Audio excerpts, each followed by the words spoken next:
Welcome to the best hour of their day podcast with your hosts, Jason Fernandez. And me, Jason Ackerman. With more than 20 years in the business, As both coaches and affiliate owners, our passion is to help create world-class affiliates and coaches by building better boxes. Welcome to The best hour of your day. All right, guys, welcome back. Best hour of their day podcast. Fern, luckily for all of you, Ackerman's not here. I have a much better guest, Ameet Shah. We are here in Philly at Wodify, at their office here. We were going to dive into the whole WeWork thing, but we'll save that for another episode. But thanks for having us, man. Thank you so much. This is a really cool setup you guys have here. I appreciate you guys making the trip. Yeah, it's I really been. appreciate it. I always like to go to their space and like see what they do, and like I just like I spend all day in my gym, and I'm like I want to see other people's stuff. You like the orange couches? I do like the orange couches. I did have a question. Sure. Does WeWork? Do they furnish all this? Do you guys have to do all that? No, we didn't. Actually, Nicole over here, she's off camera. Okay. This is her design. You did all this? Yeah. Do you have all the wrapper, all the windows and stuff too, like the Snoop Dogg quotes and everything? Yeah. Oh. We did it internally, yeah. If you guys ever get the chance in your Philly, you should come here and check it out. It's pretty dope. You guys have multiple offices? We have another office in Denver, Colorado. When did that open? About 2 years ago. A little over 2 years ago, yeah. And then I think Carlos said you guys have been in this space for like 4 years? 5 years Okay, or so, 5 yeah. years? Yeah. Okay. And we also had an office in Lisbon, Portugal. Really? Yeah. For about 5-6 years. Were you a janitor? Did I read somewhere again? Yes, I was. That's my handle, Meet the Janitor Yeah. on Instagram.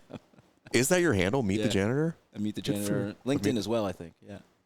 That's where I read it in your LinkedIn pro. I was doing a little digging. Where are you from originally? Elizabethtown, Pennsylvania. Okay. So not far from here. No, not too far. Yeah, 2 okay. hours. Okay. Yeah. And then, like, what's your like story growing up? You play sports or No. okay? Like, are you just I was the kid always a that tech nerd? I Like, literally was the kid that got picked last in gym class. Every now and then I got second to last, and I was you're like pretty excited. loser. Yeah. I felt a little guilty about celebrating. But no, I was a tech nerd. I mean, like my friends were like, "Hey, let's go play some pickup football." I'm like, oh, and sweat? No, I wasn't. Physical exertion. I was like the soda drinking, Dorito eating, Atari kid. That's who I was, and I loved math and science. Yeah. Yeah, I was a nerd. Okay. Yeah, and I went to get an engineering degree from Penn State in engineering science, and grew up with traditional Indian parents who kind of laid out a traditional path, which was go get engineer, doctor, lawyer. Right. Those are your three options. Literally, Like, go work for the a big stereotypes are accurate. yeah, they're accurate. Go work for a big company, Yeah. save money in your 401k, and they'll pay for your MBA. And so I did that. I went to go work for General Motors, as my mother predicted. She got me my job as a janitor, by the way, in high school. And they paid for my MBA. I started at the University of Rochester working on my MBA in New York. And one day I just quit it all. I couldn't do it anymore. I was like, I am living a lie. This just isn't me. What about it was a lie? Well, when I was at General Motors, a great company. I learned quite a bit that first year. But then my ability to learn and try new things really became stagnant. And I said, well, what's next for me? And they're like, well, what do you mean? You get your MBA, you put your time in, and eventually maybe you'll get a promotion. I'm like, that's not fast enough for me. It's not creative enough for me. Yeah. And so I remember it was one moment I was on the manufacturing floor. I was a manufacturing supervisor, and my desk phone was ringing, and someone was kind of complaining about something that seemed not so important to me. And in these days, we had pagers, so my pager was going off, believe it or not. Young kids don't know about that. And I was like, what am I doing? And I quit my job. I drove to my MBA program. I quit and got a 6-pack and some cigars, and I waited for my roommates to come home. And, of course, the next day I had to figure out, You're like, wait, what do I hold do on. now? Was that a good idea? I mean, that's pretty cool, though. How old are you at this point when you made that decision? I would have been 24. Okay. 23. I guess it's, if you're going to do something like that's probably the right age where you're like, I have basically a long time to recover from this decision, good or bad. I kind of had nothing to lose. So then I moved. I was tired of the cold weather, so I'm like, well, if I'm going to be unemployed, I'll move somewhere warm. So I moved to South Florida. In the event I become homeless, I could live outside. Yeah. But as luck would have it, I got into consulting. So I was implementing big business systems for manufacturing distribution companies. And I had a history of doing, I don't know what you would call it, maybe low-level tasks. I mean, I was a janitor. I was the cleanup boy in a slaughterhouse. I did highway construction, and I didn't know it at the time, but all those experiences, believe it or not, cleaning toilets taught me about business process reengineering. And so what I do today is tech and process reengineering, all the things I did even when I was a nerd playing Atari and cleaning toilets in high school. That's interesting. So the bathroom, like, how, can you unpack that? Like, what do you, when you... Well, you know, my mother came home and she worked at M&M Mars. Okay. And in my little town, Elizabethtown, that was like a big deal. Right. I mean, that was a brand that people recognize. Right. Great company, amazing company culture, very forward thinking.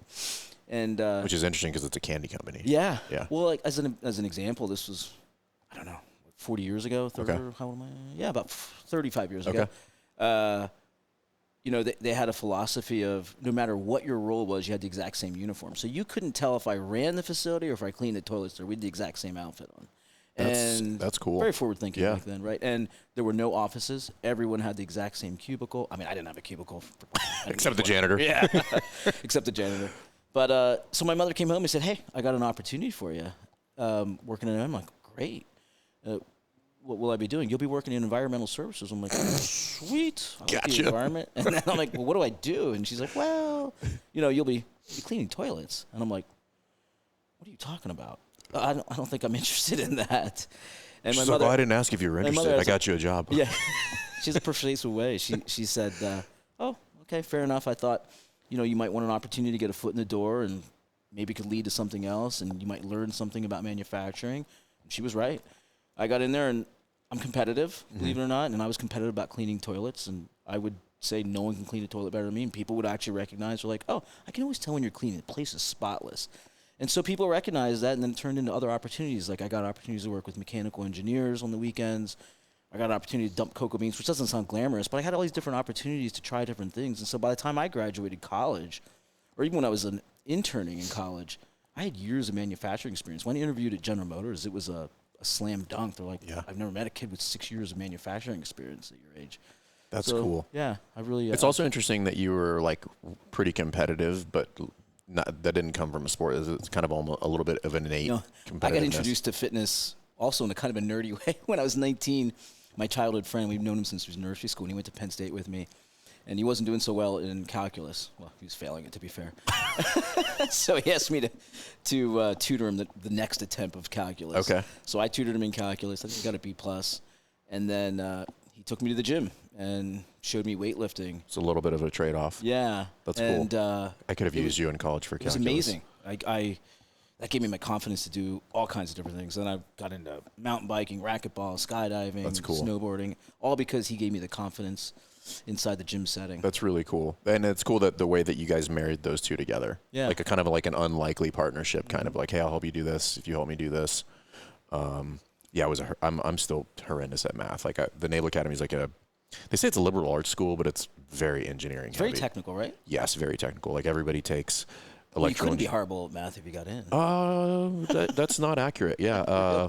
My transcript would say otherwise. I just really struggled with all of that stuff. My degree was in economics, but I had a thermodynamics teacher that was basically was like, "You have no business passing this course, but you try really hard, so I'm going to give you a D." And I was like, as long as I don't have to go to summer school, I don't care.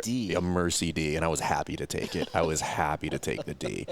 I would roll into those tests, and I was like, "There's a book for the equations to take the test, and I'm not prepared for any of this." So, yeah. Well, I kind of learned a lot in that scenario. Like, I learned a lot about failure. Sure. Going through that, because my entire academic career was just a nonstop rolling disaster, and I just dealt with it. I was like, all right, well, I just got to get through it and keep going and get through it. And that has set me up very well for entrepreneurship. It's interesting you say that, because when I went to Penn State, I was pretty arrogant about my abilities academically. Mm-hmm. And then I got invited to this engineering science program, which is the honors program. So I went to school with 22 kids. One became my best friend. The other 20 were literally geniuses. And that's when I realized, oh, my God, I'm really not that smart. You're like, there's levels to this, and I am not. Very humbling experience. Yeah. The Naval Academy was a lot like that. It was just constant, just people would do well, and I was just so far from comprehending or doing well. It was just like, just survive, get to the next semester, and then repeat that process over and over and over. And it as painful as that was, because it was essentially 5 years of that, because I went to prep school and then the 4 years at the academy, and it has served me very, very well going through all of that. Like, failure is not something that I don't like it, but it's not something I fear. Right. Probably shown some extra gears that you didn't know you had. Oh yeah. I've people are like, "What's your super skill?" I'm like, long suffering.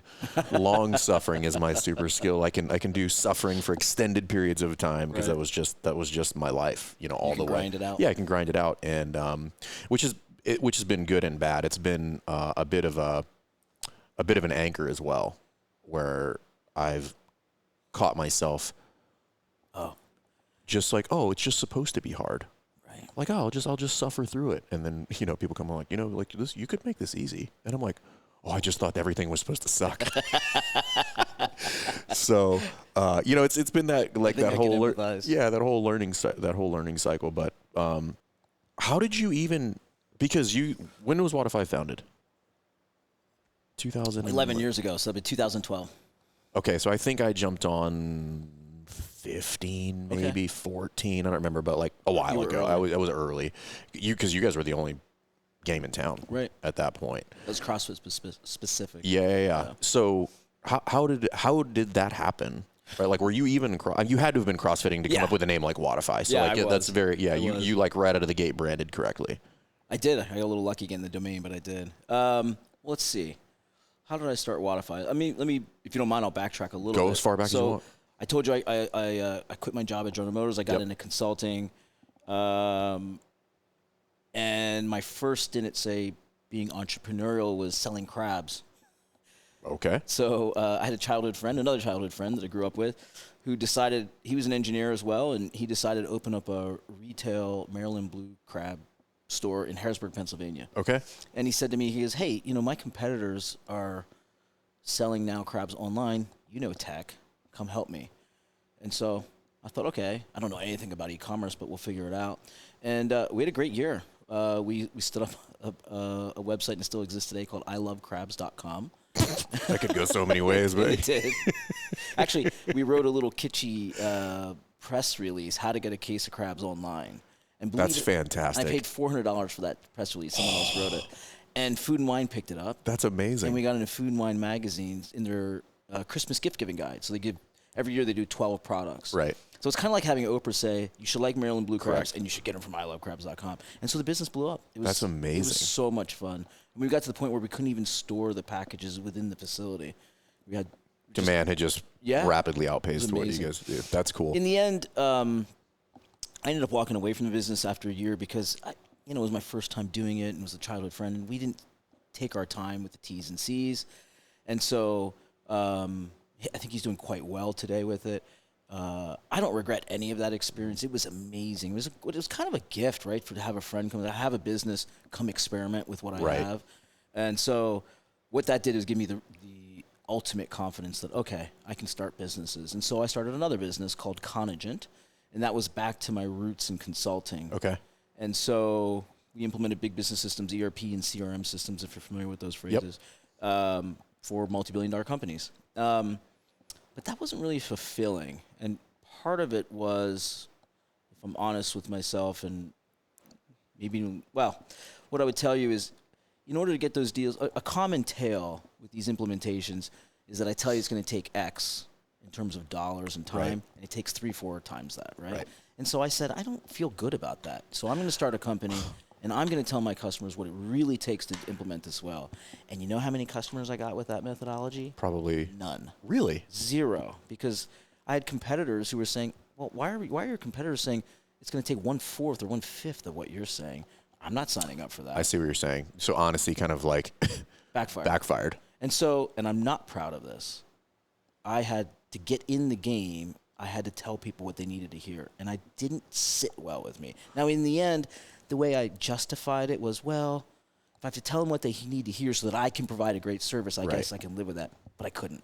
I didn't like that. And so I started Wodify because I wanted to carve my own path and never have to compromise my own values again. So when did you start CrossFit? So 2011, summer of 2011, Okay. August. So you're pretty OG in the space. I mean, at this point, Fairly, yeah, you're like at the 12 time, I years was like, in. oh, I wish I would have got it into it earlier, but yeah. That's what everybody says. Yeah.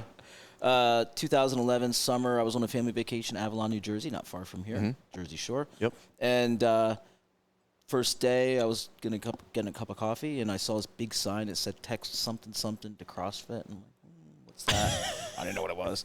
And I got this message, and it was David and Mary Lee Davidson. They own CrossFit Mainline in Pennsylvania, and they do this thing at the beach every summer. And so I went there every day for 7 days in a row, and we did CrossFit light workouts where we weren't barbells. Yeah, right? yeah.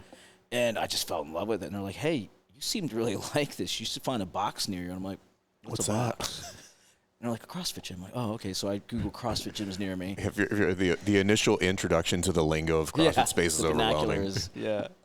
And so I found a gym called CrossFit Aspire in Cherry Hill, New Jersey. Oh, okay. And lo and behold, I had sort of known about them. So I started in jiu-jitsu, actually. Okay. And I saw these crazy people running around like with med balls and flipping tires. I had no idea what they were doing. Turns out it was called CrossFit. Yeah.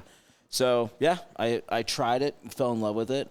And frankly, I kind of migrated from BJJ to CrossFit. I was traveling. I had kids. Right. I didn't make the commitment I needed to do jiu-jitsu to be successful. And I found more success in CrossFit. Do you still do jiu-jitsu? Not really. I want to. Every time I go back, I get injured.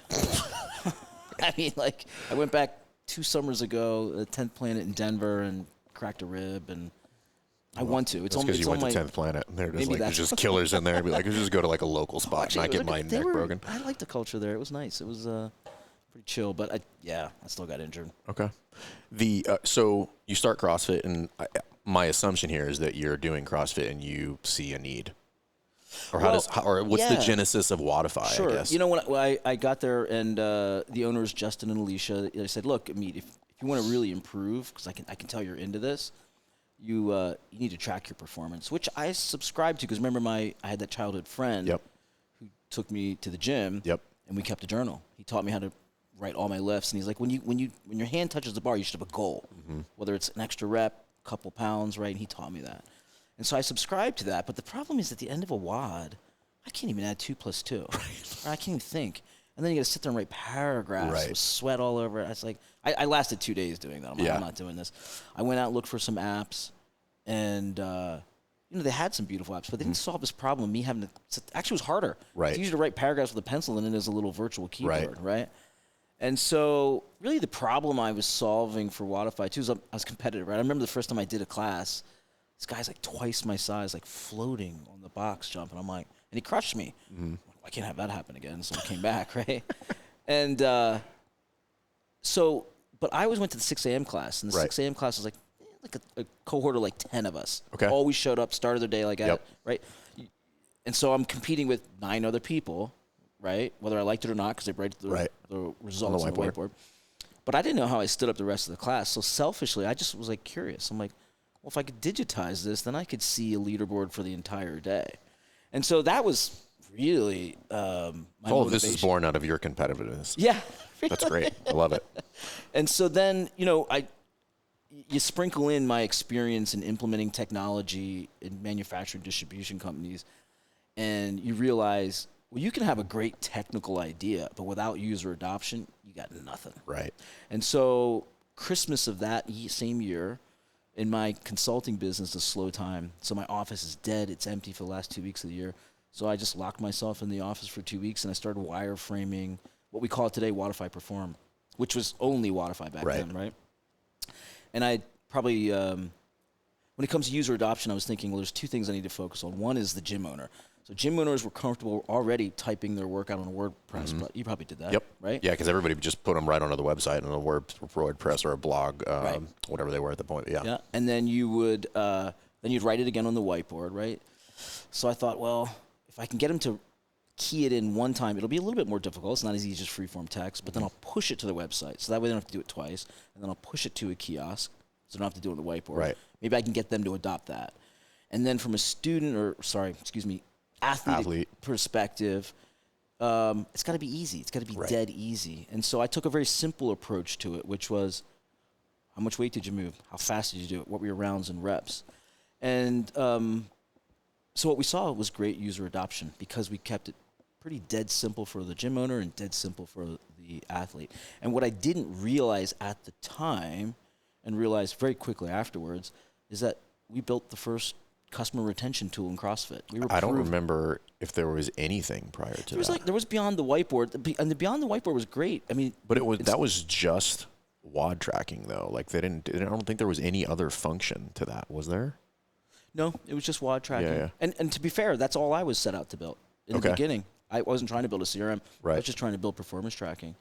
But the difference with, I think, and no disrespect to, they're just different. I think it's just different. They were very detailed, and you could and for the 1 or 2 percenters, they loved it, tracking all that detail. But most of them, like with me, like with dad bods, and we need it simple. Right. Like, was I there? Did I do the workout? Yeah. Did I do a little bit better than yesterday? Sweet, I'm winning. Yeah. Right? And so that's where we were able to prove to athletes that the CrossFit methodology worked, and we built a retention tool. And so in the early days, some gym owners saw it as a retention tool. They're like, oh, I see what you built here. That's cool. Most people laughed in my face. And literally, they were like, you don't know anything about CrossFit. It's about chalk and grit and sweat. It's not about computers, you big AV nerd. But, I'll tell you what gave me the confidence was one gentleman. His name was Steve Kirsch at CrossFit Aspire. It was the first time I had walked someone up to the kiosk and said, here's how you enter your performance. Right. And he goes, what do I do? And I said, well, just put in your weight. How much weight? I think it was a farmer's carry or something like that. And then a little badge came up. And he goes, what's that? And I go, well, hover over it. And so he hovered over it. And it said, oh, you got a 15-pound PR from the last time you did this 6 weeks ago. And the look on his face was like, I made magic. And he doesn't know this and never actually verbalized it. But that's what gave me the confidence, that one experience, to be able to face kind of a year of vertical. I mean, that first year we went to CrossFit Games. Oh, my God. Oh, I'm sure. We went home with our tail between our legs because people just laughed in our face. It took a while before we got adoption. Well, I'm trying to think there in the early years, there was MindBody Online. I don't even remember if Zen Planner was, they were, but it was like it was not what it is today. I know that. It was like it was bare bones compared. But MindBody Online was like the big player in the space. Yeah. Because we used it when we started in 2008, 9, and it was so robust. Yeah. It was just people. Everybody's like, their customer service and team is great, and I was like, yeah, but I'm talking to them weekly. Right. And this should not be the case. And we ran that for a while just because there was no other option to like operate the business by. And then I have to go back and look. I think we switched to Wodify around 2015. Because again, at that time we had an all-in-one. Yeah. Not all the features we have today. Not what you have today, but yeah, that was the first time I was like, oh, I can actually operate the business off of this. Yeah. So, how'd you come up with a name? Well, I don't know. Spotify. What was the other one? Something else. Ify. Was Spotify even a thing? Spotify was a thing. Okay. What's the other Ify? I didn't even think about that. Shopify. Spotify. Shopify. Okay. It was that Ify. Right. That makes sense. Time. Yeah, I guess I have no concept for when those companies like spun up. Yeah. Okay, that makes a lot more sense. Yeah, they were like at least top of mind, the Ifys. So I never put those two together, and I've always wanted to ask you that. So, well, I was hoping for a more profound answer, but that's that's it. No, well, spot on though. I went to this is just how naive I was. I went to see if Wodify.com was available, and it was available.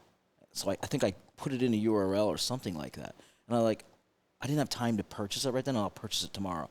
Well, someone, I guess, built something so they knew that I was looking for that URL. They bought it and then said they'd sell it to me for, I think, $10,000 or something. Oh, and I'm like, you turd. Too rich for my blood. This is just a little hobby side project.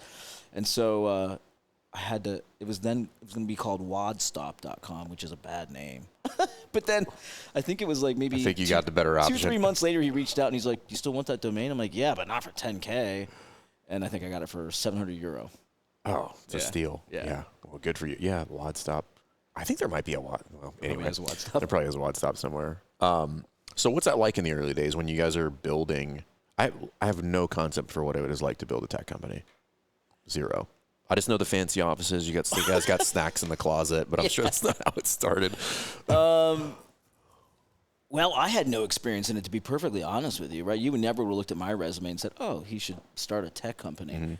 But it was a lot of fun, I can tell you that. I'm sure. You know what made it fun? It was like 6, 7, 8 of us. You know, I would hire, let's say, a new onboarder, right? And actually, I remember we hired an onboarder, Brianna. She was a fellow athlete with me at CrossFit Aspire. And what was interesting in those days, we'd hire you to help us with onboarding and build a process there and get our customers live. But then 2 days later, like your second day in the office, like, hey, we're having a product roadmap meeting. I'd really like to get your input. Yeah. So it was really exciting. You were part of everything, Right. you know? How many employees do you guys have now? About 80. Oh, okay. Yeah. Got it. Okay, cool. So it's a big team. Pre-COVID, we were about 100 with 50 or so in Lisbon. Post-COVID, we onshored much more, so we're about 80 right now. Okay. Road mapping, right? So that's all tech is like, how do we build the next thing? What's that like? What's that process look like?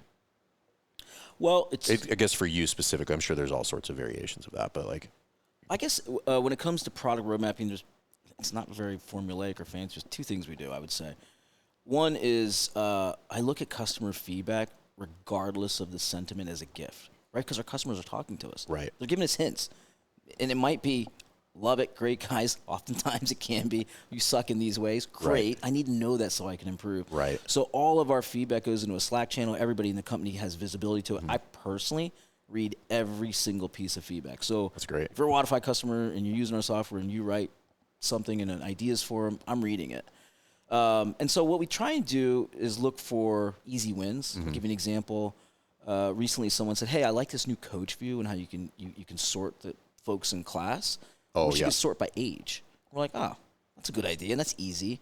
So 2 weeks later, it was live. Yeah. Right? So what we try not to do is take those easy wins and push them off and go, "Well, one day we'll get to them." Like the easy ones, like let's just do it right now, right? It's interesting you say that. I try to tell the staff and gym owners that we work with, because feedback is hard.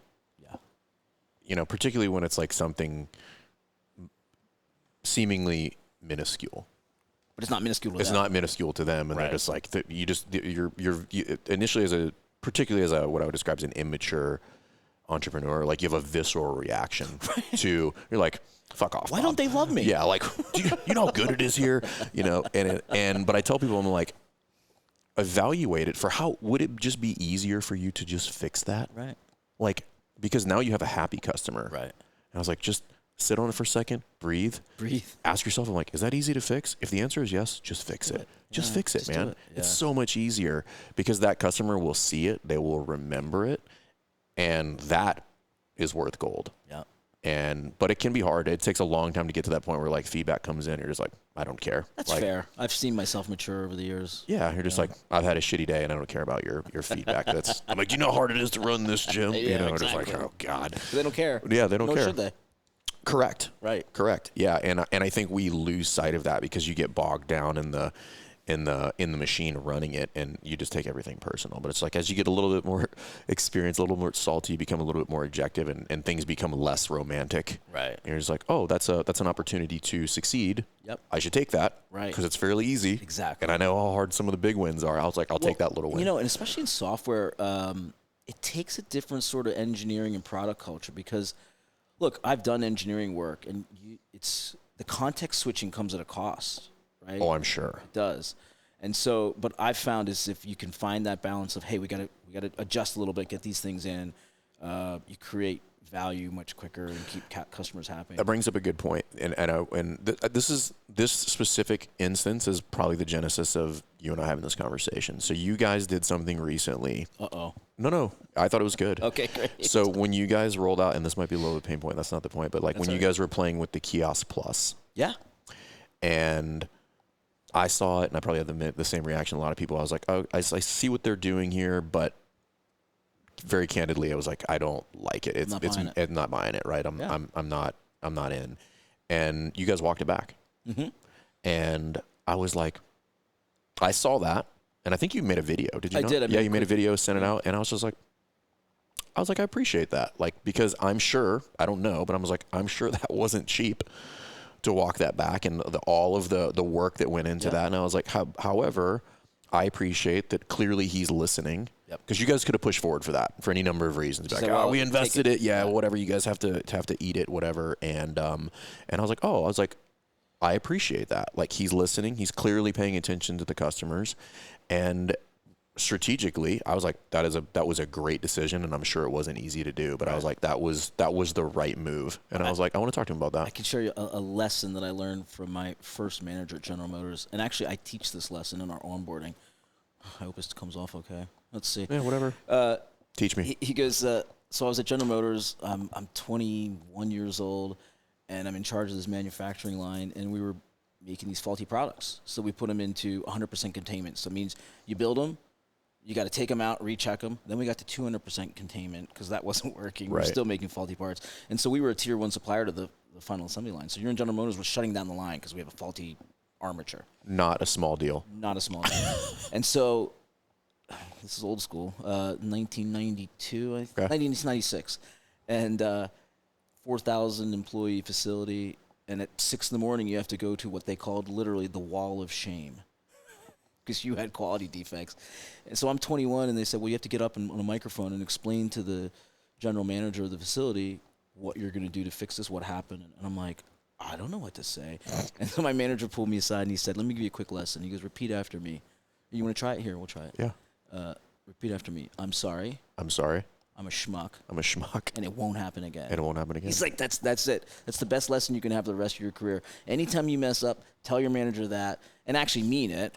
And so really what you saw me in that video saying to our customers is like, I'm sorry, I'm a schmuck. And it won't happen again. I'm here to fix it. I'm not proud of this, but I got in plenty of trouble as a junior officer in the Navy. And people would always ask me, they're like, how did that not more negatively impact your career? And I told him, because I learned this from my dad. My dad's an immigrant from Cuba, and he would just be like, just own it. Right. Don't go in there. Don't make excuses about anything. Just be like, my bad. My bad. Right? So anytime I was up there standing in front of the man, they're like, what do you have to say for yourself? I'm like, I definitely fucked that up, and I'm sorry. I won't do it again. And far more often than not, that's where the whole thing ended. Disarms them. Yeah. The skipper would just be like, get out.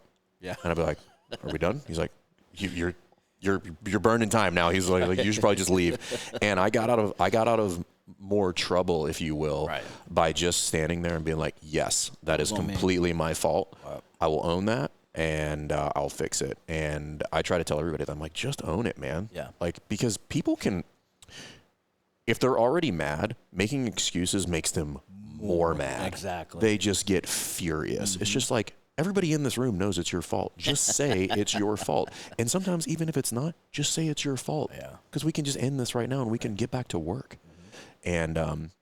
And I have the same lesson. Where just like, listen, the worst thing you can do is go in there and make excuses. You will get eaten alive by leaders.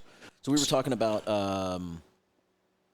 product ideation. Yep. Right. And so one of the things we do is customer feedback. The other thing we do, again, not very scientific, we get out in the field and we go see it in action, right? So like when we're sitting here in a conference room and a whiteboard, we have a perfect solution. And then we implement it and go live with it. I mean, that's when we realize, I can give you an example.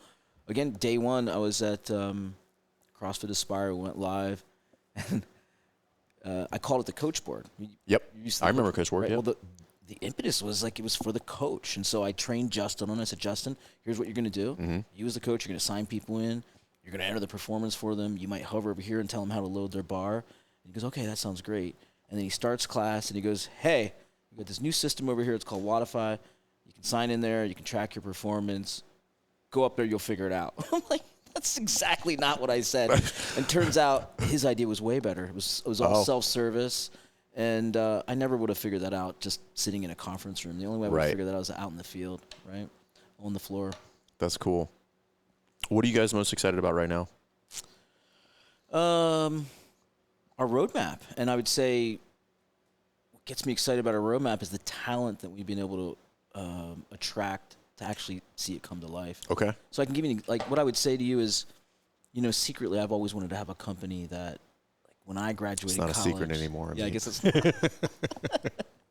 I wanted to have a company that when I graduated college, I killed to work for. Yeah. Right? And so, you know, we have this one young lady comes to mind. She's top of her class, Ivy League comp sci. She works at Wodify, and she's kicking ass. And That's she's cool. fully engaged.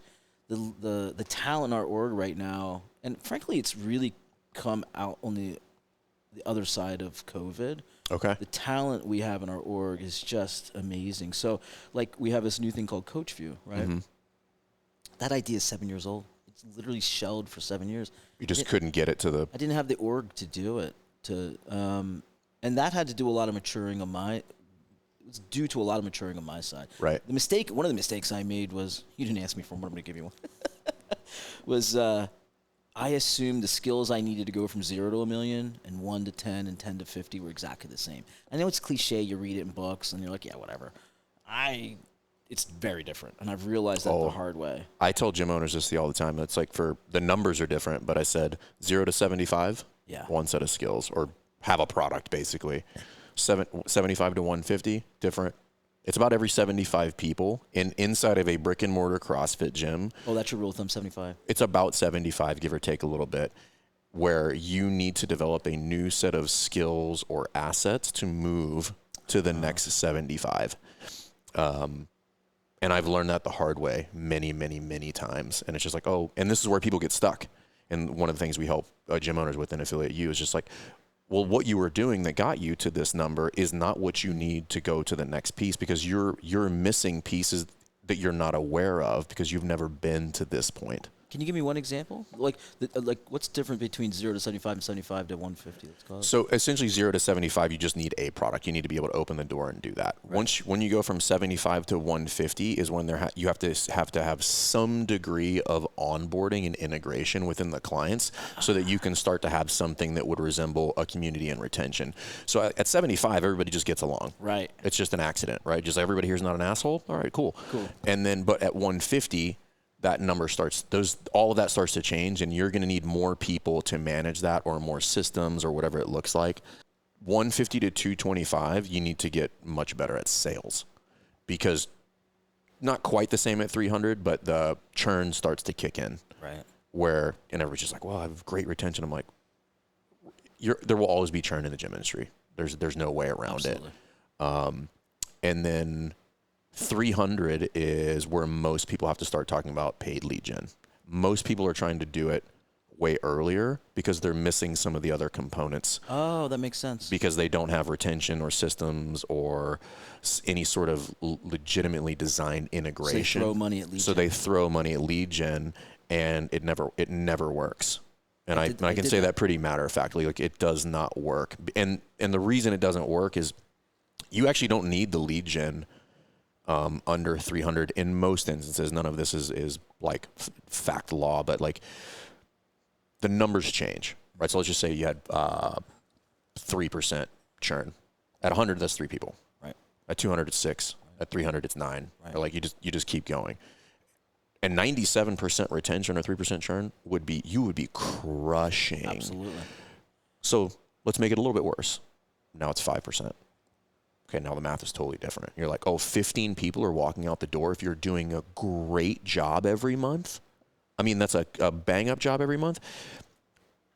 Okay, so you look at the sales pipeline, you say, okay, well, I'm going to close 90% of people that walk in the door and have a seat in front of me, but I'm going to only get 70% of them to show up. And you start looking at the math, and you're like, organic is going to be a real problem here. And I've experienced that myself. You can run up to that number. Eventually you will backslide off of it because you just can't keep up with that. But before that, you think it's lead gen, and it's not. Oh, I see. It's not lead gen. It's retention based, right? And the idea is you obviously have to have both. Like, you have to have lead gen and you have to have good retention. But like, where and how is my focus kind of directed based on the problem set I'm looking at? And a lot of people have it backwards because they think they need more lead gen. And a lot of it's just like systems like tracking leads as they come through, communicating at a good clip, having some sort of well-designed sales process that isn't a complete disaster. And then getting into like what you guys do, which is like, okay, now what I'm looking at is retention. And this is what we're really focusing on with our gyms. Is most people look at retention as is like I think sports, right? Defense. Right. Defense. Like, let me make sure nobody falls through the cracks. And that should be there. Like, you have to have that. it's much easier to play offense. Much easier to play offense. Right. I'm like, so set up your defense, put it in play. You've got those backstops in there, and then lean heavy into the offensive side of retention, which is like, most people look at retention as like, okay, well, I haven't seen somebody in 7 days. I'm like, cool. You're now late. You're late on many things in that scenario. So one of the things we've been looking at, and like I've been talking a lot to your like the customs reporting team, is like getting into what would be the offensive version of retention, and that would be looking at what people are doing successfully and leaning into those, right? So we do a thing called Committed Club for all of our gyms, which is if they show up 16 times, go into a raffle and they can win something. And I was like, okay, cool, that's an aspect of it. Well, how can I drive them towards that? And I was like, okay, well, now I need to check in halfway. Who's plus or minus a couple attendants on there, and I'll nudge them to the finish line. Because we know if they stick around, we know if they're hitting those attendance numbers, the likelihood of them sticking around is significant. PRs, right? Looking at those almost weekly attendance, like as a percentage of your total population. And all of these things by themselves isn't enough to give you a good picture, but you start looking at all of them and you'll start to see trends. And I'm sure you know this, like nothing, and I learned this the hard way every single year, and I do this longer. Nothing happens by accident. You just don't know where the information is. The deeper you can get into the information, the more you'll pick up on trends and the more you can mitigate problems. Right. And so that's what we are really leaning into people on, is the play offense. Right. It's fun. Yeah, it is more fun. You know, because now you get to celebrate people instead of being like, hey, Ameet, look, I haven't seen you in a week. You know, like you're going to come back to the gym, you know, and it's just like, that sucks. Yep. That's like the fucking worst phone call to make. It's not fun. You show up as a different person. You show up defeated in those scenarios. I'm like, I want to show up as like the guy, right? I don't be like, yo, you crushed it yesterday. Like, well done. How do we do more of that? How do we do more of that, dude? Like, good job on that PR. So I've been playing around with like the segments communication that you guys rolled out. Yep. The reporting, a lot of the custom reports, really trying to find out like what's that magic kind of formula for like playing offense. Are we having lunch today with our retention intelligence team? I think so. Oh, great. Yeah, I think so. I was going to say we need to sit down and talk. Yeah. So I've been diving really hard into that, like looking at retenants, like how do I, you know, this is a Gary Vee-ism. How do you scale the unscalable? How do I have what seemingly looks like just a million one-on-one interactions and do them systematically without becoming a robot? And that's hard. That is really hard. It's not impossible. And we're getting closer and closer and closer, like the deeper I dive into that. And it's fun, man. And not shockingly, attendance tracks with those things. And if you were to like, you're like, hey, you can track one thing only, I'm like, attendance. Everything else is a very strong correlate off of that. Agreed. Your revenue, average client value, like length of engagement. Are they coming in? All of it. Right. Are they coming in? If they're not, you have problems. You just don't know what the timeline is. It's interesting. There's parallels in what you're describing, how a CrossFit gym matures with size. There's parallels in our own business in terms of employee. Oh, I'm sure. It's just different scope, I would imagine. Yeah. Like in the early days, it's just how you described. There was nothing to do. We all just got along. Right. It was great. And literally, no one was an asshole. Right. We just like, can we just win? We would just win. Right. Awesome. And then as we scaled the company, we were seeing employee churn, low morale, even poor quality in our software. Right. And so, lesson learned, I had to invest in company culture, career development. And probably the biggest thing I've done in the last couple of years is really get everyone aligned. And part of COVID and remote working forced me to do that, to really articulate what is it we're trying to accomplish and in what timeline. Honestly, I didn't do it. I was like, what do you mean? We're just coming in and kick ass. Can't we just do that? And apparently that doesn't inspire people. I was having this conversation the other day, and I've been like, for as poorly as I did in college, like I've become quite the avid learner. And I was having this discussion the other day, and I'd be curious what your thoughts on. There's a difference between managing and leading. Right. And they're not the same. They're not the same at all. No. And what I came to the conclusion was like, I'm a pretty good leader. I'm not the best. I'm not terrible. I think I'm pretty strong. I'm a horrific manager. Oh, you think so? I'm getting better. Huh. But what I realized is like, oh, I am not good at managing at all. And then I was like, well, why? Why am I not a good manager? And it comes back to the things we were talking about. I was like, I was very deficient in the things that you were good at, which is like systems, processes, information, because in order to manage, there has to be like, leading is like you and I inspire you. I'm gonna give you the vision, all that stuff. At that. I'm trying to get better at that. And that's what I was about sports, right? It's just like, come on, like, let's go, let's win, let's do all of that, and that's great. What I was not good at was the management, because management is more like tangible, which is like, hey, this is off, right? This was not the right print or font or whatever. Like, we need to fix that. And I was not good at aggregating the right metrics to tell a story, which I could then leverage my leadership skills. Because leadership can get you a long way, I think. It won't get you all the way. You will need a combination of both of the ability to manage both people and things, and your ability to lead. Some people can do one or the other. Some people could probably be a chameleon and do a little bit of both. And I was like, I don't know if I'm going to be a great manager, but I'm not going to suck anymore. Right. So I've been diving into all of that. Like, how do I communicate information so that objectively they understand the why, and then I can slap vision on top of that.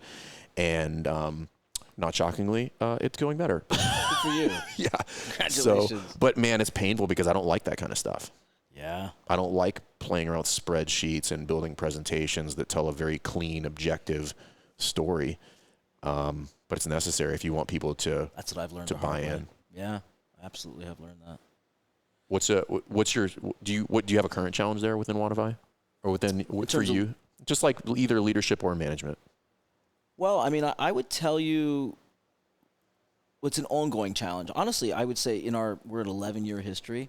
It's taken me 9.5 years to figure out how to be at least an adequate leader, to be perfectly honest, and so that I could build a company culture and attract the right talent and still be objective and congratulate people for doing well. It's taken me 9.5 years to figure it out. I don't think that's that weird. It doesn't sound weird now to me. 5 years ago it would have sounded weird. Knowing what I know now, and I'm like, that sounds probably about right. Timeline? Yeah, about like, because I would go the other direction. I'm like, oh yeah, 14 years in, I would be like 12 years. Is like how long it took me to even come to the conclusion that I was a poor manager, and then try to start correcting it. Yeah, I think it's just experience. You will not learn those things otherwise, and like stare your own failures in the face and be like, oh yeah. What new products and stuff you guys have coming out? Either like within Wodify, because you guys have well, this is probably worth it. You guys have Wodify Core. Yep. Perform. Yep. Arena. Right. Rise, Live. What are those? Rise was a great idea, implemented not so well. So that's like nutrition tracking. Oh, got it. Yeah, that's right. Activity-based tracking. Yep. Okay. And then Live is if you're going to book a seminar and you need to charge. Oh, got it. Prices. So it's almost like a Ticketmaster. Exactly. Yeah. Okay. Got it. Okay. One of the things we're doing in the coming years is consolidating all that. There's just sort of like app overload. You're like, right. Download them. So we're consolidating all of that. We're working on that design as we speak. Okay. We want to improve some of those products. I would tell you, look, we were the first company to connect gym owners to athletes. Mm-hmm. Now I would tell you we're the first to connect coaches to athletes inside of a CrossFit gym in a much different way. So interesting. If you look at Coach View inside our app, we're moving towards that, right? So I would tell you, like 10 years ago, 11 years ago, you didn't see CrossFit gyms with kiosks inside their studios, right? No. Like when you guys brought TVs. Right. We're like, what are you doing? We were like, whoa. Why do I need a TV in there? Like, why do I need TVs? 2 TVs? You've lost your mind. Like, these people have lost their mind. And I think there's a traditional wisdom says, hey, look, or at least many, I think CrossFit gym owners will say, I don't want my coaches to have a cell phone on the floor because I don't want them texting and Instagramming, right? I would tell you that where we're headed, if your coach doesn't have a mobile device or it's iPad, they are leaving data and process and an opportunity on the they're leaving an opportunity to provide a really custom tailored experience. So just simple things like we have a little one rep max slider. So I can see everybody in class and go, okay, you need a low bar at 60% of your 1 rep max, so to 60, and I can go around telling people how to low bar. Oh, okay. I see what you're saying. I can enter the performance for them. Yep. I can see their past performance. We're doing things like, I kind of believe, and I'm interested in your opinion here, but I feel like that coach on the ground floor has the best opportunity to build a relationship and close the sales cycle. Absolutely. Right? But like simple things. I saw it in our own gym. I was stupid enough and arrogant enough to open our own gym. Really, really bad idea. But I watched. I just observed it. I kept my mouth shut purposely. I went into a class once and I saw this new person come in. I saw no one talk to her. I saw our coach not talk to her because he's busy just starting class and he's got to be the front desk person. He's got to do everything. And then I saw her walk out. She just like did a class, walk out, never spoke to anybody, never came back again. And so we're doing little things like sorting and showing you like this is this person's first day, like top of the list. Go spend time with them. Yeah. These folks are in the first 90 days of their journey. You should probably go spend Most time. at risk. Right? Yeah, most at risk. The other thing we're doing is we have our Wodify Retain product, which, objectively, we have more CrossFit data than anybody in the world. So we're now using that with AI models to surface at-risk clients, and we're putting that front and center in the coach view. Yeah. Right? I saw when because you guys rolled that out 4 or 5 months ago, maybe, Yeah, or maybe a little bit more. yeah. Okay. Yeah, I kind of started looking at it, and and some of it was candidly, it looked a little delayed, and I'm sure it's evolved, and that might have just been I might have been looking at it wrong. Meaning, like I was looking at it, I was like, yeah, this is essentially like late. Essentially, I don't remember the specifics of it, so I might be like throwing rocks at you unintentionally. But no. Yeah. Rocks welcome. I'm used to it, and we need it. I told you. Yeah. We love customer feedback.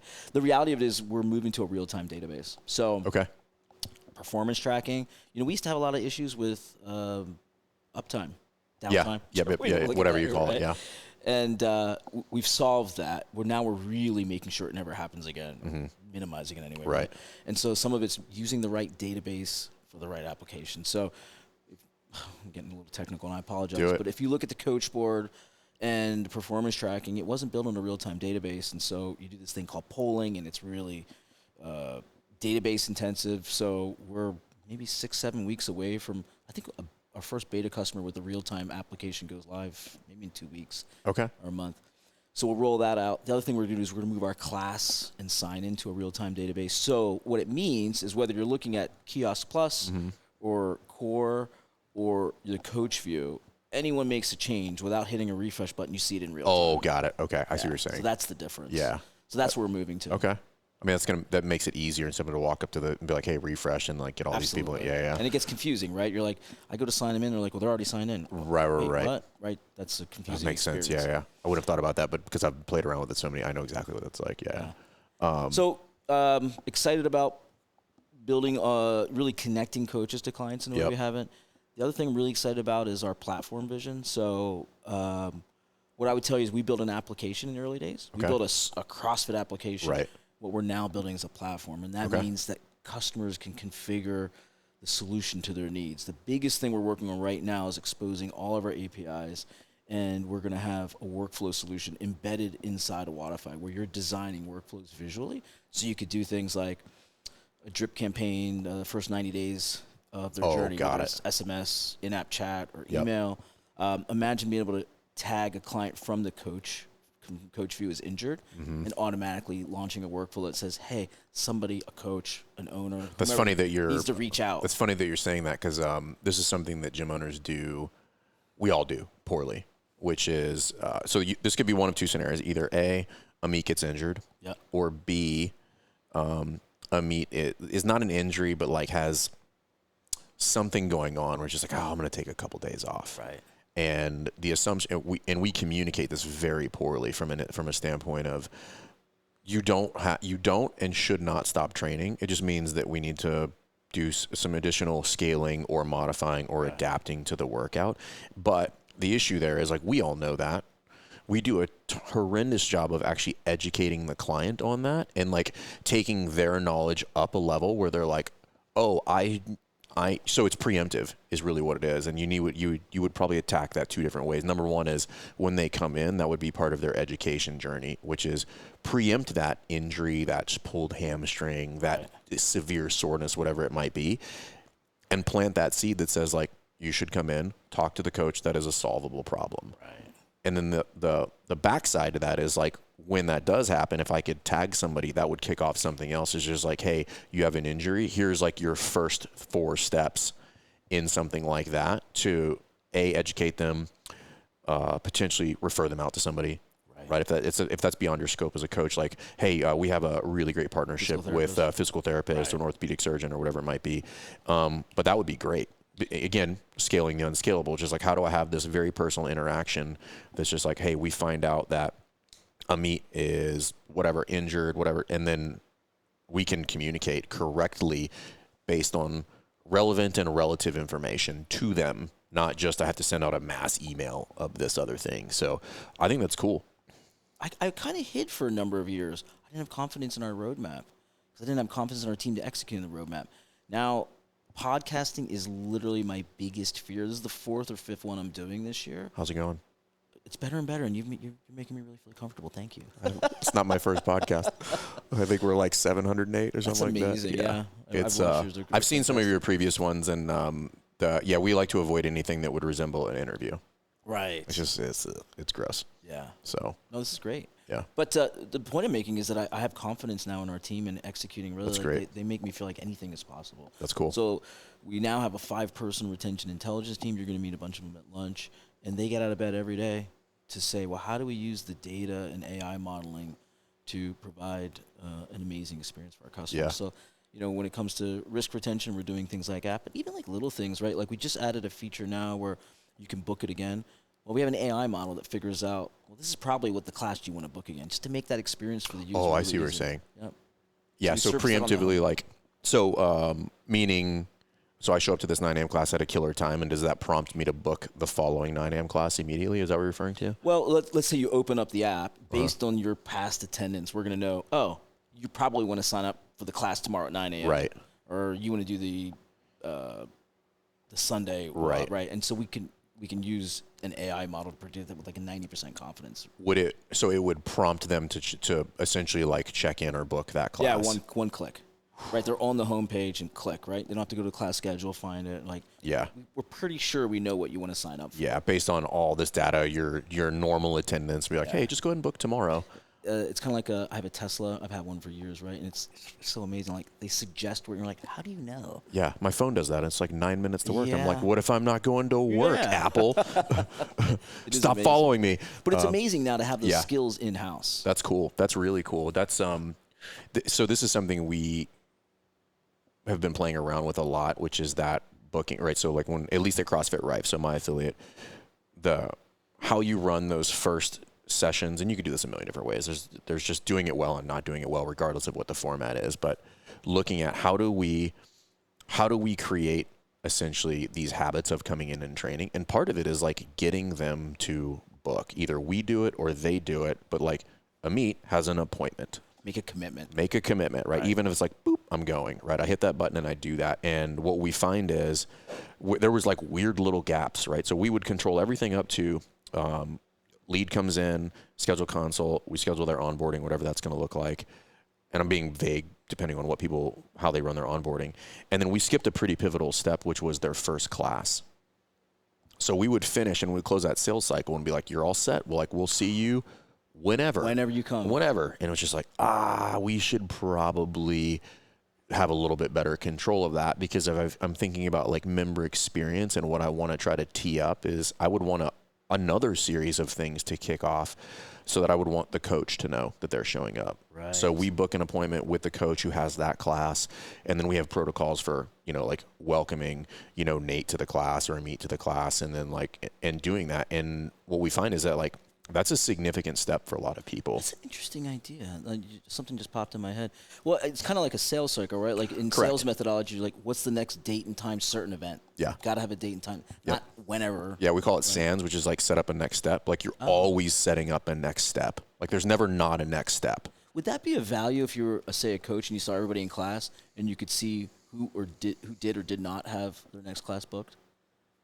I can't imagine it wouldn't be valuable. Yeah. It's an interesting idea. Because who was I just listening to? Man, it might have been something we were talking about, but like closing out the class and be like, hey, when are you coming in next? Right. Just asking that question. Well, imagine like there's 10 people in class, and here's 3 or 4 people that haven't booked. Hey, when are you coming back? It would also probably serve, because like we do, because we're old school, right? So like a lot of gyms are pretty rigid on like people checking in. Right. We're getting better at it, because I'm going back to that managing piece for me, and we track weekly attendance pretty heavily now. So, but all of our clients, because some have been there for 14 years, so it is like, I check in or I don't. Who Okay. cares? Yeah, Like right, whatever. right. And I was So like, they're grandfathered in that old culture. yeah, that old culture. Because like we're pretty. I mean, like we have systems and everything, but like we're chill. We're chill. We're not just like you got to check in or like we're gonna kick you out of class. We don't do that shit. Taking out the trash. Yeah, like burpees. I'm like no. So we're trying to track that, but that would be useful in the sense of like, oh, how do we create this behavior of like coming in and creating a lifestyle for a lot of people? Because as CrossFit evolves, the lifestyle shift is the hardest part for a lot of people. Like people are coming in, they're sedentary. Yeah. The hardest part is literally showing up. Yeah. Like going to the gym. Right. Not the actual you're there, work. you're great. Once you're there, like it just everything happens, right? But a lot of them, what we find out is that, like there was no making it a priority. And you know this, you're a busy guy. Yeah. What's on your calendar is the priority. Well, yeah, I try not to say I don't have time for that. I try and say I haven't made that a priority. Right. Because I can. Yeah, it's not on my calendar. Right. Yeah.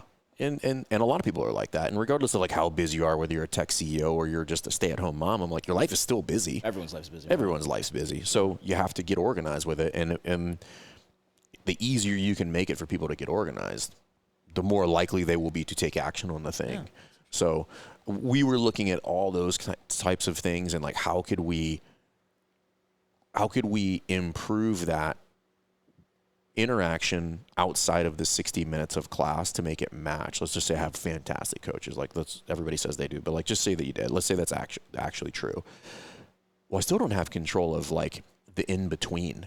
And I think that's where people struggle is like what you have to master the in between and figure out how to do that. What do you mean the in between? Meaning between when they finish class and come to the next one. Oh. How do I master that piece without being overbearing? Right. You know, and that's a challenge. And robotic, right? And they're just like, you know, I tell a lot of people, automation is great. It's also terrible in a lot of instances. And when we coach people in Affiliate U, like a lot of times we will turn off a lot of their automation for a whole number of reasons. And we had a client, Buddy, I think he was in tech for a while. He's just like, yeah, automation, he just makes you real bad real fast. Because if that thing kicks off and it shouldn't, dude, anybody who's been a gymmer for long enough, like that is like one of the most infuriating things. Like a campaign kicks off. It happened to me last week. Yeah. Something kicked off, and I was talking to a client to try to get them to come in who had joined the previous week. So it happens, okay? And I was like, but going back to owning your mistakes, I was like, you know what? I am sorry. That's really shitty. I'm going to give you $50 to the store, like to our online store, because like that just shouldn't happen. And I'm genuinely apologetic for that. And she was like, yeah, not a big deal. But that's a perfect example of like there was an automation that for whatever reason that hadn't kicked off. Right. That was just like an underlying. It was something very benign. Like it was just like, and I was reading through it, and candidly sticking my fingers in things I shouldn't have been doing because that's not my job. But because my GM came, he was like, "What are you doing?" I was like, "Breaking things." And I was like, "I'm sorry," you know. I was like, "However, we did find out we have a problem, right, which we'll fix." And I said I took care of it, but that's always the challenge, yeah, right? Because people come there for the personal interaction, and you don't want to make it completely automated and completely robotic like that. It's kind of counterculture to the whole CrossFit thing. I agree. Are you guys updating the retail function? Is that still a thing? Okay. Yeah. What's that going to look like? Best of breed, actually. Okay. We have the engineering and the UI and the design skills. So that is getting designed this summer. And so the idea there, we're going to add some features to it. So we'll have the point of sale, but we want the point of sale to also be within the coach's view. So if you want to just sell some quick product, you can. Okay. And the other thing we're doing is, I think we're going to call it something like trusted products, maybe a different term, I can't remember. Yeah. But the idea, like you see it all the time, right? Like you've got a cooler of pre-workout drinks and water. O2, T-shirts, whatever. Yeah. And then they leave a clipboard up there and make it self-service. So like trust you to, right? Right. But the challenge with that is like, well, now it's homework, right? And right. And sometimes I can't even read the homework. I'm like, I don't know what this person wrote, right? Who is that? Exactly. So the idea is that we can make a gym can decide, well, these products are self-service and let athletes just check out themselves right from the app. That's one of the things that we try to coach. So there's like kind of the 5 P's of retail, and like point of sale is a big one. Mm-hmm. Like what is the actual point of sale, either tech or kiosk checkout or something like that? How do I make it so easy that we don't have to do the clipboard thing? Like we know they have this. Right. So how do I make that easy for them? And And because you have what is it called? The Self-service. self-service kiosk, right? And I just went to a gym the other day, and I was like, oh, let me go use my own software. I want a T-shirt. The experience sucked.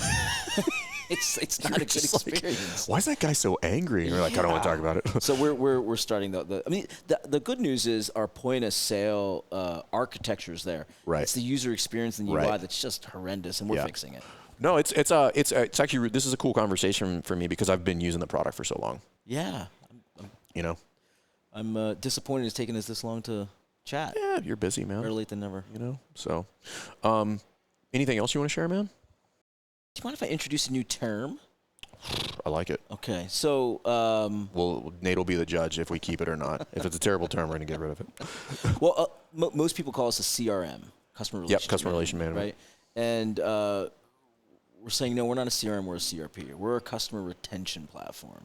Okay. So the way we think of ourselves is, yes, we have all those CRM features, which frankly are kind of commoditized now, right? Mm-hmm. Doesn't mean we're not going to continue investing in those Right. features, right? But the real differentiator is what we can do in terms of retention tools. So you think about it, Wodify Perform, first retention tool to hit CrossFit, first thing we ever built. Coach View is our next endeavor into retention. So, and then we have the world's greatest data in terms of CrossFit. Yeah. And this retention intelligence team that gets out of bed every day trying to figure out how we use that data to help. CRP, everybody. CRP. That's the new term. I'll throw one out there. So everybody knows the ABC, always be closing. Yes. Change it. Always be connecting, which is kind of what you guys do. I love it. So Good one. it just kind of flips that on its head, which is like, hey, if you're closing, good closers are connecting. Always connecting, and then the close is a foregone conclusion. I like it. So Fair trade. that's not my idea, but you can have it. Okay. So yeah, I'll take it. Yeah, it's yours. I'll use it. Cool. Well, dude, this has been fun. Thank you for having us, A lot man. of fun. This has Thank you been, so much. This has been great. I hope Appreciate you guys it, my got friend. some. Yeah, absolutely. I hope you guys got a lot out of this. If you guys have questions about Wodify, you guys can just email Ameet directly. I'm just kidding. But I'll do my best. Good customer support team. And if you guys have questions, you can shoot them through us, and we'll shoot them over. Obviously, open to feedback, and it's cool. It's very obvious you guys are making some big leaps. And because I've been around long enough to see kind of the efforts and the push in certain directions, and I think it's cool to see making gym owners' lives easier. And I appreciate the hospitality while we've been here, man. Oh, likewise. Thank you for coming. Absolutely. Really appreciate it. Yeah, you got Cheers. it. We'll see you guys next time.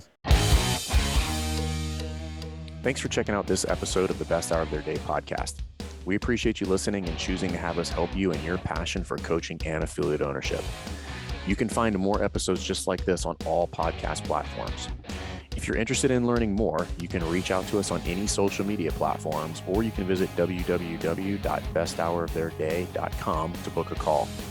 If you found this episode helpful for you, please share it so that we can help other coaches and affiliate owners to help build a bigger and stronger CrossFit community. Thanks for listening.